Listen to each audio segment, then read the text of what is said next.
नमस्कार, जनतंत्र टीवी देख रहे हैं आप। आपके साथ मैं हूं संतोष कंगवार। मुख्यमंत्री तीरथ सिंह रावत ने वीडियो कॉन्फ्रेंसिंग के जरिए ग्राम विकास विभाग की समीक्षा करते हुए अधिकारियों को निर्देश दिए हैं। उन्होंने कहा है कि मनरेगा के कार्यों का निरंतर अनुश्रवण किया जाए और निर्धारित लक्ष्य समय पर पूरा किया जाए।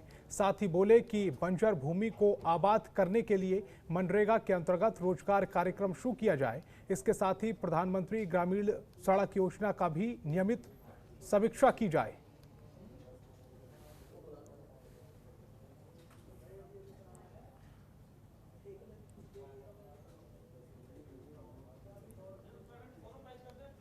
तो मुख्यमंत्री तीरथ सिंह रावत ने एक प्रेस कॉन्फ्रेंस की और इस दौरान उन्होंने आलाधिकारियों को तमाम दिशा निर्देश दिए हैं।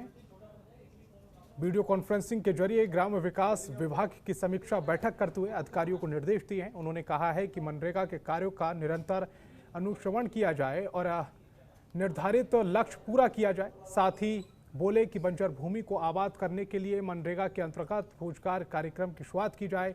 इसके साथ ही प्रधानमंत्री ग्रामीण सड़क योजना का भी नियमित समीक्षा की जाए।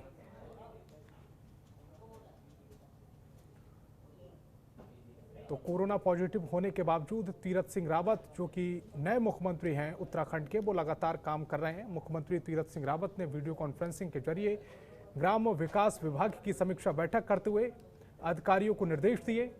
उन्होंने कहा कि मनरेगा के कार्यों का निरंतर अनुश्रवण किया जाए और निर्धारित लक्ष्य समय पर पूरा किया जाए। साथ ही बोले कि बंजर भूमि को आबाद करने के लिए मनरेगा के अंतर्गत रोजगार कार्यक्रम की शुरुआत की जाए। इसके साथ ही प्रधानमंत्री ग्रामीण सड़क योजना का भी नियमित समीक्षा की जाए।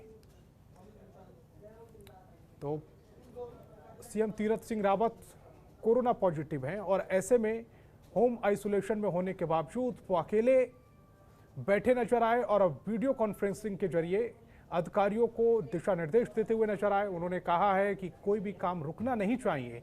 ग्राम समयक योजना के तहत काम लगातार चलते रहने चाहिए, मनरेगा के काम होते रहने चाहिए और इसी को लेकर उन्होंने आला अधिकारियों को दिशा निर्देश जारी किए हैं।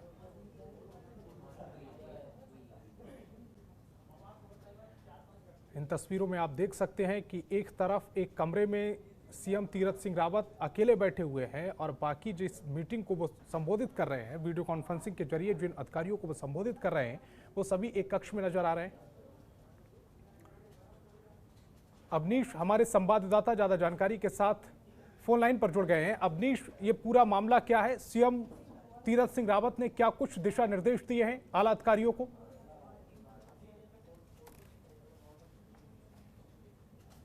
वर्चुअल मीडियम के माध्यम से, वीडियो कॉन्फ्रेंसिंग के माध्यम से अधिकारियों को सख्त निर्देश दे रहे हैं कि मनरेगा, वनाग्नि और बाकी जो काम है वो तेजी से निपटा लिए जाएं और किसी भी काम में किसी तरह की कोई भी कोताही और ढील ना बरती जाए।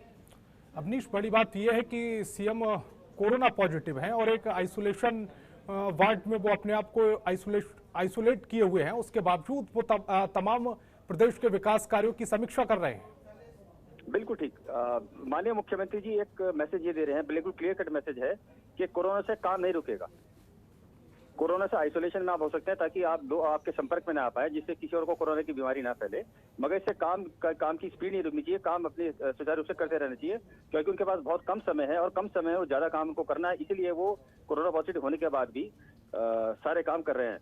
जी अवनीश, क्या ये नहीं दिखाता कि जो पूर्व सीएम थे उनके ऊपर जिस तरह के आरोप लग रहे थे कि उन्होंने धरातल पर उतरकर काम नहीं किया है, तीरथ सिंह रावत शायद उस छवि को बदलना चाह रहे हैं, इसीलिए लगातार कोरोना पॉजिटिव होने के बावजूद लगातार मीटिंगों का दौर जारी है, लगातार लोगों से, अधिकारियों से समीक्षा बैठक कर रहे हैं और उन्हें दिशा निर्देश भी दे रहे हैं। बिल्कुल सही कह रहे हैं आप कि जो तीरथ सिंह रावत जी को मुख्यमंत्री इसलिए बनाया गया कि जो कमियां पिछले कार्यकाल में रह गई थी उन कमियों से बाहर आया जाए और 8 महीने बाद चूंकि इलेक्शन के लिए सरकार को जाना है, इलेक्शन में जाना है, तो जितने भी कमियां रह गई थी उनको कमियों को समय रहते पूरा कर लिया जाए और एक नया मैसेज जनता में चला जाए कि कोरोना है, कोरोना से हमको लड़ना है, डरना नहीं है। तो अवनीश, सीधे तौर पर कह सकते हैं कि 2022 की ये तैयारियां चल रही हैं जो एक कक्ष में अकेले बैठकर सीएम तीरथ सिंह रावत लगातार सुचारू रूप से चला भी रहे हैं। मैं आपको बताऊं, तीरथ सिंह रावत जी जो है वो बहुत मीडिया फ्रेंडली हैं और जितने भी नए नए आधुनिक तकनीक है उनसे वो सरोबार रहते हैं, अपने आप को बिल्कुल इक्विप रखते हैं। तो इसलिए उसका माध्यम का इस्तेमाल करते हुए वो अधिकारियों को बिल्कुल टच में है, हर अधिकारी को टच में, हर अधिकारी से फोन पे और बाकी सोशल मीडिया के माध्यम से वो टच में रहते हैं कि हो क्या रहा है पूरे प्रदेश में। अवनीश, इस तमाम जानकारी के लिए आपका बहुत बहुत शुक्रिया। गृह विभाग ने राज्य में लॉकडाउन के समय में आपदा प्रबंधन अधिनियम और महामारी अधिनियम के तहत दर्ज मुकदमों को वापस लेने के आदेश दिए हैं। इस आदेश के तहत करीब 4,500 मुकदमे वापस होंगे। आपको बता दें कि सत्ता की कमान हाथों में लेने के बाद सीएम तीरथ सिंह रावत ने अपनी पहली कैबिनेट में बैठक में यह फैसला लिया है। तो लॉकडाउन के दौरान जो मुकदमे दर्ज किए गए थे उन मुकदमों की संख्या थी 4,500 और अब उन्हें वापस लेने का ये फैसला लिया गया है। कहा यह जा रहा है कि जो नए सीएम हैं तीरथ सिंह रावत, उन्होंने अपनी पहली कैबिनेट में यह फैसला लिया कि सारे जो मुकदमे दर्ज किए गए थे लॉकडाउन के दौरान उन्हें वापस लिया जाएगा, उस पर मोहर लगाई और अब ये अमल में आने वाला है।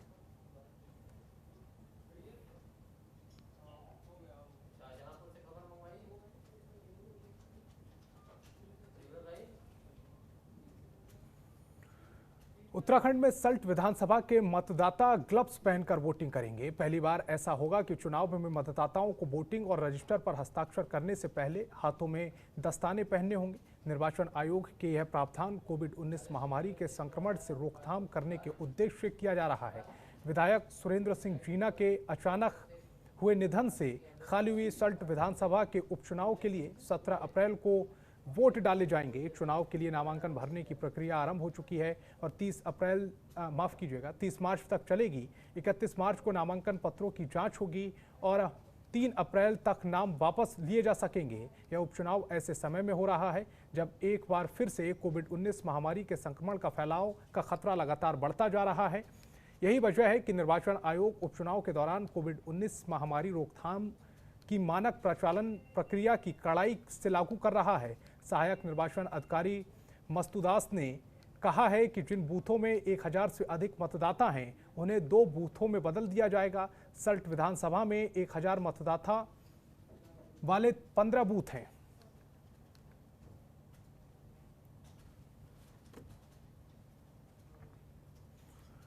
कोरोना वायरस के बढ़ते मामलों का असर अब उत्तराखंड में हो रहे कुंभ पर भी दिखाई दे रहा है। उत्तराखंड के हाईकोर्ट ने निर्देश दिया है कि कुंभ में आने वाले सभी लोगों को RT-PCR टेस्ट की नेगेटिव रिपोर्ट लाना अनिवार्य होगा।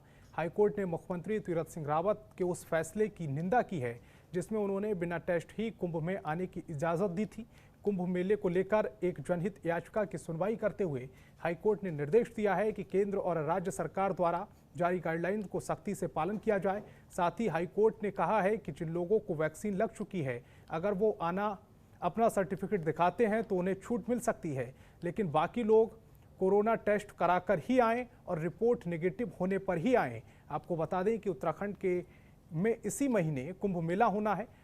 पूर्व मुख्यमंत्री त्रिवेंद्र सिंह रावत की ओर से पहले कुंभ में आने वाले लोगों के लिए सख्ती का ऐलान किया गया था और RT-PCR नेगेटिव रिपोर्ट को अनिवार्य कर दिया गया था। हालांकि जब तीरथ सिंह रावत ने मुख्यमंत्री पद की कमान संभाली तो उन्होंने साफ कहा कि कुंभ में कोई पाबंदी नहीं होगी। तीरथ सिंह रावत ने कोरोना की रिपोर्ट नेगेटिव या पॉजिटिव होने पर कोई पाबंदी नहीं लगाई थी। इस फैसले की काफ़ी निंदा हुई। जब देश में कोरोना वायरस के मामले बढ़ने लगे तब एक बार फिर हाईकोर्ट ने आदेश जारी कर टेस्टिंग को अनिवार्य कर दिया है।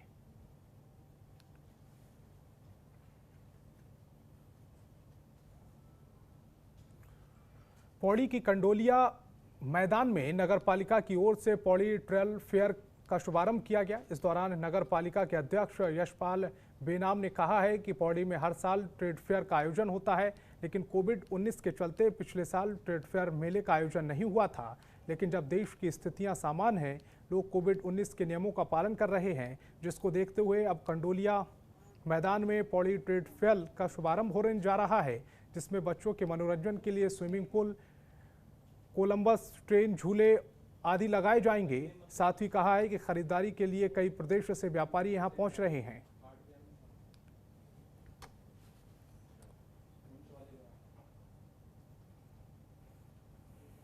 अप्रैल तक ये मेला चलेगा। कोरोना महामारी के बाद जो है ये पहला एक भव्य आयोजन नगर पालिका परिषद के सौजन्य से, और ट्रेड फेयर के जो आयोजक हैं उनको मैं बधाई देना चाहता हूं कि एक लंबे अंतराल के बाद एक जो कोरोना के बाद जो सारी गतिविधियां जो है धीमी पड़ गई थी, तो हम सब लोग पौड़ी के लोगों को आमंत्रित करते हैं कि आज मुझे सौभाग्य मिला इसका उद्घाटन करने का। मैं इसके लिए चौहान जी और उनके तमाम पदाधिकारियों का भी हार्दिक धन्यवाद देता हूं और उम्मीद करता हूं कि एक लंबे अंतराल के बाद पौड़ी के लोग जो है इसके ट्रेड फेयर मेले का आनंद लेंगे और यहाँ खरीदारी करने आएंगे। पुनः आप सबके लिए मेरी ओर से शुभकामनाएं। ऋषिकेश में सिटी सेंटर के पास स्थित एक महिला व्यापारी की दुकान पर सेल टैक्स ने अचानक छापेमार कार्रवाई की। इस दौरान सेल से नहीं बल्कि लोन से संबंधित मामले में रिकवरी की बात सामने आई है। सेल टैक्स के अधिकारियों ने बताया है कि प्रियंका सेठी नाम की महिला ने लोन के रूप में किसी की गारंटी दी थी और वर्तमान समय में लोनर फरार है, जिसके बाद गारंटर को तहसील से नोटिस जारी किया गया है, जिसके जवाब नहीं मिलने पर एसडीएम के आदेश पर गारंटर की रिकवरी के लिए टीम को भेजा गया है। मौके पर कार्रवाई का व्यापारियों ने विरोध किया है। वहीं प्रियंका सेठी ने बताया कि उन्होंने किसी को गारंटी नहीं दी थी। जिस लोन के ऊपर गारंटी की बात अधिकारी बता रहे हैं, उन दस्तावेजों पर जो सिग्नेचर हैं वो फर्जी हैं। मामले में उन्होंने पुलिस को तहरीर देकर मुकदमा दर्ज कराया है।